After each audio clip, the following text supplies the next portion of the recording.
सर्वेषां स्वागतं संस्कृतकक्षायां सर्वेषां रुचिः वर्धते प्रतिदिनम्, अतः अहं सन्तुष्टः अस्मि। यह तो बहुत उचित बात है कि जो लेसन हमारे पुस्तक में विद्यमान हैं, जो परीक्षा में आने वाले हैं, उसे पढ़ना चाहिए। Because books give us complete comprehension of the text।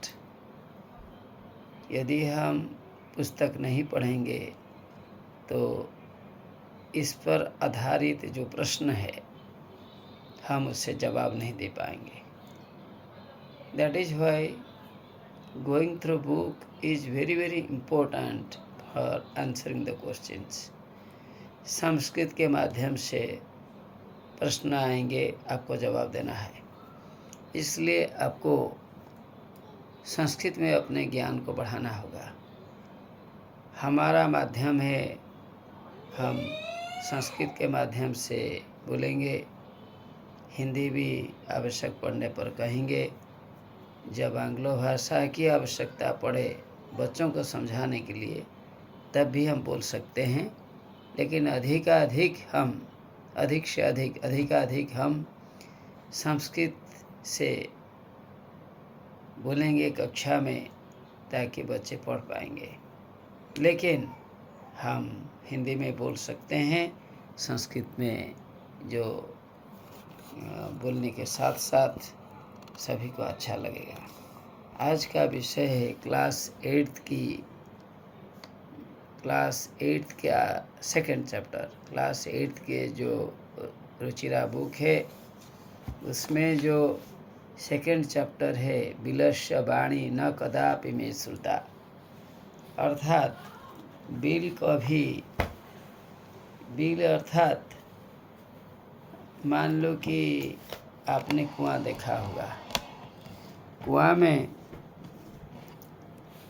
हम देखेंगे तो बहुत बड़ा, मान लो कि 4 फीट लोकोस में एक राउंड होता है, और गहरा देखेंगे तो ये गहरा लगेगा। इसलिए कहा गया है कि कुआं छोटा नहीं होता है। For a frog it is the only great area for it. लेकिन हम लोग के लिए विशाल विश्व जो है, वह तो बड़ी ही जगह है। That is a great place. आपका जो टॉपिक है, बिलस्य वाणी न कदापि मे श्रुता। I never heard a cave speaking sentence. यहाँ जो बिलस्य वाणी न कदापि मे श्रुता, बिल कभी बताता है या गुहा कभी बात करती है, यह बात हमने कभी नहीं सुना। आई never heard that, I never listened that a cave is speaking. If somebody speaks that cave is speaking, then it will be a very amazing question. Anyhow, we have to understand the lesson to answer properly. आप संस्कृत में दे कोई बड़ी बात नहीं, क्योंकि संस्कृत में passage आता है। पैसेज को देखकर आपको लिखना है, इसमें तकलीफ क्या है? सोचेंगे तो तकलीफ है, नहीं सोचेंगे तो बिल्कुल तकलीफ नहीं है। It is never a challenge for a student. If he understands, he can pick up the answer from the passage. आपको कई शब्द पढ़ना पड़ेगा क्वेश्चन आंसर के लिए। किम शब्द के 3 वचन, जैसे कि कह को के पुंगलिंग में, स्त्रीलिंग में का के का, ऐसे ही 7 रूप और 7 विभक्तियाँ है, संबोधन पद है, संबोधन तो नहीं है किम शब्द में, और नपुंसक है किम के कहानी, फिर पुंगलिंग जैसे हमें सीखना पड़ेगा। सीखने से क्या होगा, हम आंसर दे पाएंगे। अगर हम नहीं सीखेंगे हम आंसर नहीं दे पाएंगे, we can not answer properly.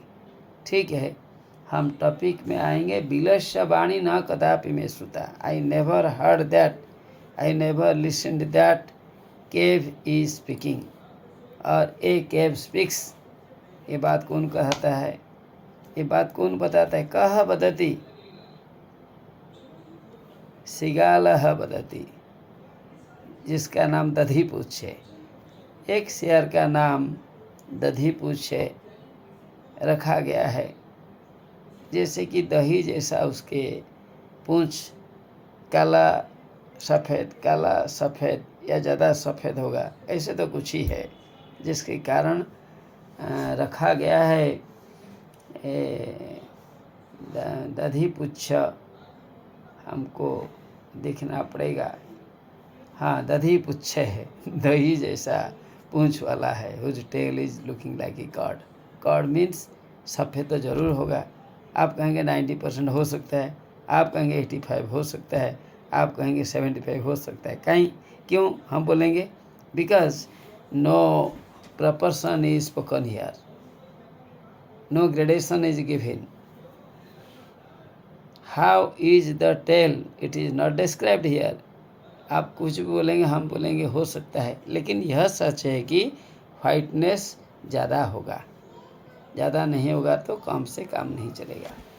तो बिलस्य वाणी न कदापि में श्रुता, मैंने कभी, बिल बात करता है, केव बात करता है, केव गुहा कभी बात करता है, यह बात मैंने कभी नहीं सुनी।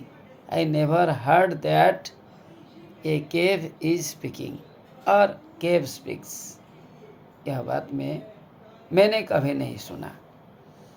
इसमें पूर्वाभास के चलते बताया जा रहा है कि यह जो पाठ हम पढ़ने जाएंगे ये पंचतंत्र से लिया गया है। पंचतंत्र मतलब 5 तंत्र जिसमें है। अगर कहेंगे तंत्र क्या है ना, 5 ग्रुप से, 5 ग्रुप को तंत्र कहा जाता है। यहाँ कोई तंत्र मंत्र नहीं है, अर्थात ऊंची ऊंची बात यहाँ बतलाई गई है। उसी क्षेत्र में, उसी अर्थ में आप ले सकते हैं, लेकिन यहाँ आप समझिए तंत्र मतलब खंड है, पाठ है, पोर्शन है।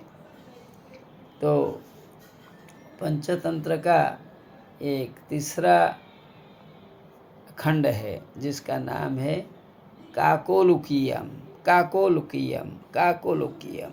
आप इतना याद रखिए, उसी में एक कहानी है। काकोलुकीयम नामक जो खंड है, तंत्र है, तंत्र में यह कहानी दी गई है। पंचतंत्र के मूल लेखक पंडित विष्णु शर्मा है। Vishnu Sharma is the writer of Panchatantra.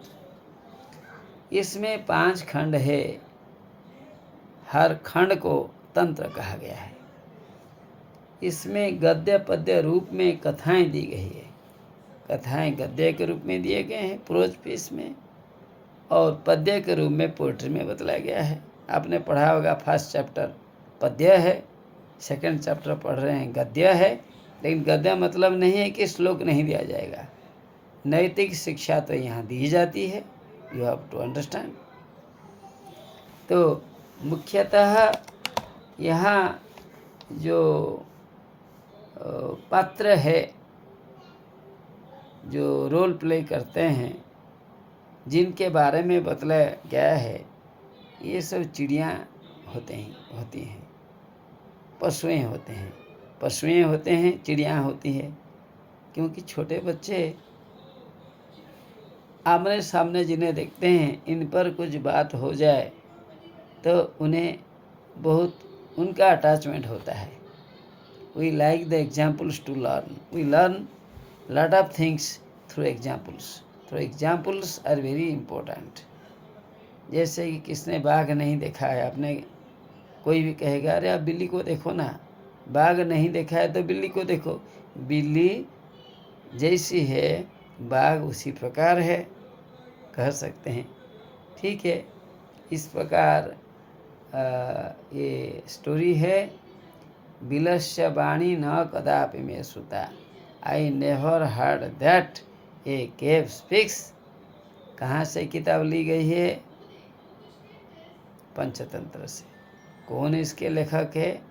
पंडित विष्णु शर्मा है।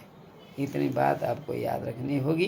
काकलोकीय जो तंत्र है उसी तंत्र से लिया गया है, ये कहानी ली गई है। इसे हमें ध्यान से पढ़ना होगा।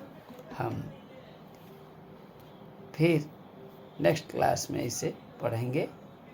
मैं आशा करूँगा कि यह जो कथा है किस तंत्र से ली गई है और हमें क्या क्या शिक्षा मिल रही है, ये सब बातें हमें याद में रखनी होगी। इसके लेखक कौन है, कैसे पंडित विष्णु शर्मा का नाम आता है लेखक के रूप में, यह आप सबको याद करना है। You have to keep all this things in your memory for scoring good marks. Thank you very much.